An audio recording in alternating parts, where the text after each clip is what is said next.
Num mundo de eclosão, de tecnologia, de mundo digital, de LEDs, a modernidade é chegada por meio de uma lousa com giz. Eu estou dizendo isso por uma razão. Porque a gente precisa cautela para tomar conclusões apressadas em relação ao que nós temos de fazer.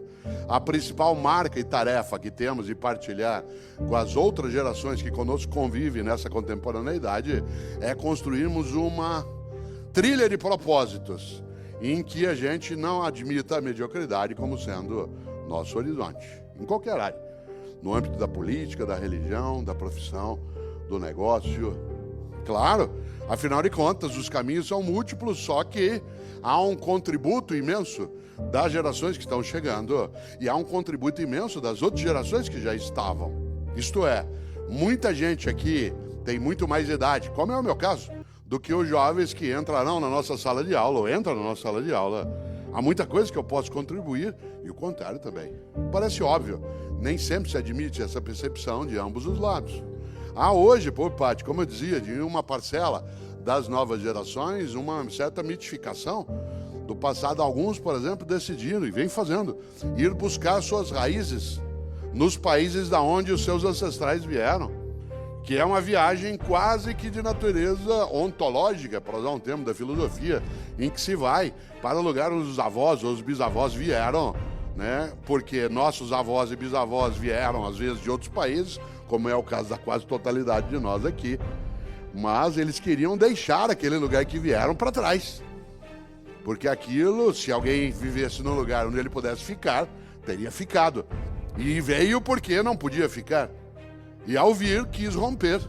Pois bem, uma parte da nova geração vai em busca dessas raízes, e é claro que vai buscar as raízes nas nações onde avós e bisavós viveram, porque aquilo dá uma certa identidade num mundo de volatilidade, de velocidade, de superficialidade das relações, em que a gente está num instante em que, vez ou outra, é preciso deixar claro algumas coisas em que você o tempo todo está sendo avaliado. Eu, essa semana, aliás, anteontem, em relação a um dos meus filhos, por conta até de um debate que tivemos de natureza profissional, eu tive que lembrar ele algo que às vezes ele esquece. E eu também não posso esquecer disso em relação a ele.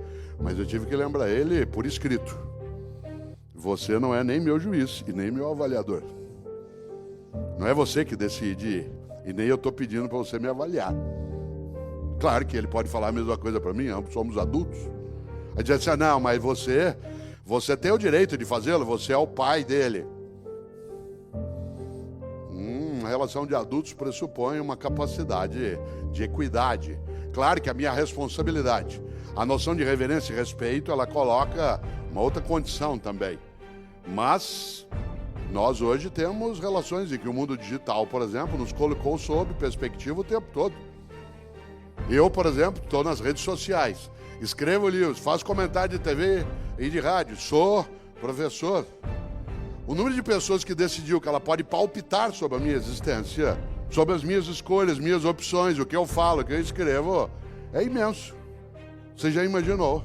Pessoas escrevem dizendo, você precisa tirar essa barba. Quase que eu respondo de volta, o que você tem com isso? Eu não sou um servidor público, eu sou uma pessoa pública. Ser pessoa pública é diferente de servidor público. Um servidor público tem que dar satisfação. Ele está sendo remunerado e contratado por uma sociedade para prestar serviço, seja no executivo, no legislativo ou no judiciário. Ele sim tem que dar satisfação a quem é o seu patrão. Mas eu sou só uma pessoa pública e, de repente, as relações apressadas se dão de vários modos. Eu, num comentário que fiz no rádio na sexta-feira, lembrei, hoje o grande tribunal que funciona 24 horas é a família. Você tem grupos de redes sociais com a família, é um tribunal dioturno. Ele funciona 24 horas, sem interrupção. Você está sendo avaliado, julgado, não só eu, qualquer um de nós. Se você não der bom dia para todo mundo, às 7h12, se você deixar algum para trás, parece uma ruptura de sangue. Mas é a mesma pessoa que nunca te procura para oferecer nada.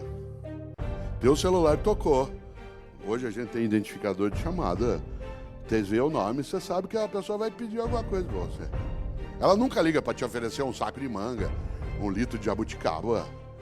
Só liga para pedir. mas te avalia, te julga, se chateia, fica melindrada ou melindrado se você não responde bom dia, família. E nós começamos, de repente, a nos perder e nos enredar em algumas trilhas que levam a lugar nenhum. E não sobra para nós tempo para aquilo que é importante. Nós passamos uma boa parte do tempo cuidando do urgente e deixamos o importante de lado. Claro que o urgente tem o seu lugar. Aliás, o urgente também tem que ser lidado, mas ele não pode obscurecer o importante. Por exemplo, o que é urgente? Garantir modo de sobrevivência, mas não é a qualquer custo.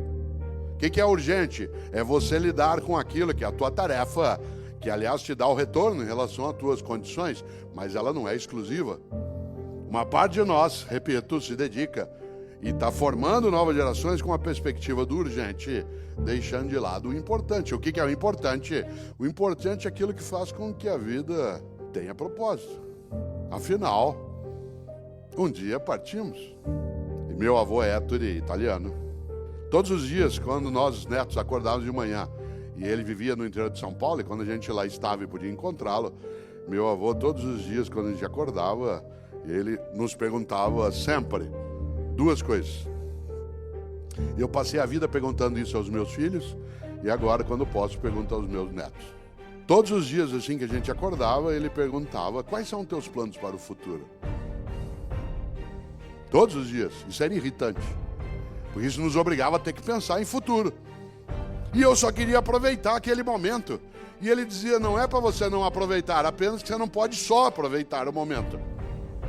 Isto é, como diz o Contardo Caligares, um grande psicanalista italiano, é parte da nova geração. Ela vive hoje como se ela fosse adulto em férias. Não trabalha, não cuida, vai ao cinema, passeia, janta fora.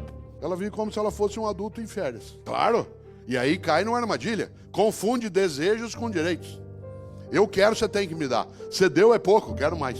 Como se você fosse apenas alguém que tem a obrigação de prover meios, condições, felicidade e exaurir a tua existência. Pais e mães, você já viu, se você teve, claro, você sabe, filhos pequenos. Há pais e mães hoje com crianças pequenas que passam o domingo hoje, o dia inteiro, à disposição de seus filhos, tentando fazer com que eles tenham ocupação, usando um argumento curiosíssimo. É porque a gente precisa conviver mais. Você acha que meus pais conviviam comigo quanto tempo? Nas refeições, que foi o que a gente tirou fora, em outros momentos. No resto do tempo, a gente queria a distância de adulto. Aliás, era assim que a gente se divertia, na ausência de adulto, e não com adulto comigo. Hoje, você vai, por exemplo, a um buffet infantil, e lá existe uma figura que é necessária até, mas que é inacreditável no século XXI, chamado animador de crianças. Uma geração que precisa de animador, tendo 10 anos de idade, está com algum tipo de distúrbio. Famílias inteiras saem de casa, hoje, domingo, saem de casa e vão ao restaurante comer comida caseira. E saem de casa para fazê-lo. Tem algum tipo de doença nisso. Gente, vamos comer comida caseira? Vamos embora. Vai todo mundo. Sai de casa para comer comida caseira. Tem alguma perturbação psiquiátrica nessa questão? Você ri, somos nós. Ri de quem? Animador de criança, criança aos 10 anos de idade, 12, ela nem tem hormônio, ela tem demônio. É uma coisa, né, de outra natureza, aquilo ferve numa outra direção. Aliás, quem é professor aqui sabe o que é demônio em vez de hormônio, né? Não só no ensino médio, até na universidade, porque a gente tem uma noção hoje de adolescência estendida, né? A parte dos pensadores entende a adolescência como sendo quase 30 anos de idade, né? E não 17 como era até pouco tempo. Já se trabalha com essa noção de uma adolescência estendida por conta até do tempo nosso médio de vida ter sofrido também, ainda bem, né? Uma extensão, mas a grande questão, meu avô, era: quais são teus planos para o futuro? A outra pergunta era mais densa: o que você quer na vida? Ser o mais rico do cemitério. Essa frase não significava não tenha patrimônio, não tenha propriedade. Significava não tenha só isso. Pense naquilo que serve para a tua vida, que é curta, não ser pequena. Porque se eu habituar, não tem ninguém vendo. Ou vou sair no domingo, eu vou para a FAAP assistir uma palestra ou fazer uma palestra. Não vou arrumar a cama. Para quê? Vou usar de novo à noite.